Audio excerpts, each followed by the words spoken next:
اعوذ باللہ من الشیطان الرجیم بسم اللہ الرحمن الرحیم۔ اللہ تبارک و تعالیٰ کے نام سے شروع جو بڑا مہربان اور نہایت رحم کرنے والا ہے۔ اللہ تبارک و تعالیٰ قرآن پاک کی سورہ مؤمنون میں ارشاد فرماتا ہے، اور کیا تم یہ خیال کا اور تمہیں ہماری طرف لوٹ کر نہیں آنا؟ پیارے دوستو، کیا آپ جانتے ہیں کہ جس دنیا کے اندر ہم جی رہے ہیں یہ ایک دھوکہ ہے، اور یہ خوبصورت اور دلکش نظر آنے والی دنیا ہماری آنکھوں پر ڈالا ہوا ایک پردہ ہے۔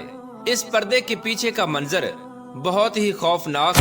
اور ہیبت ناک ہے۔ اللہ تبارک و تعالیٰ کے عرش کے نیچے ایک درخت ہے جس کا نام شجرۃ المنتہا یا سدرۃ المنتہا ہے۔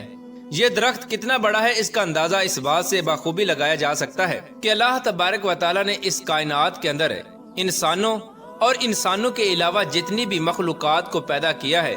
ان کی تعداد کے برابر اور ان کی گنتی کے برابر اس درخت کے پتے ہیں، اور ہر ایک پتے پر ہر ایک انسان اور جاندار کا نام تحریر ہے۔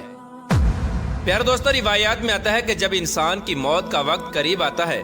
اور اس کی عمر ختم ہو جاتی ہے اور انسان کی موت واقع ہونے میں 40 دن باقی رہ جاتے ہیں، تو اس وقت حضرت اسرائیل علیہ السلام کے سامنے اس درخت کا ایک پتا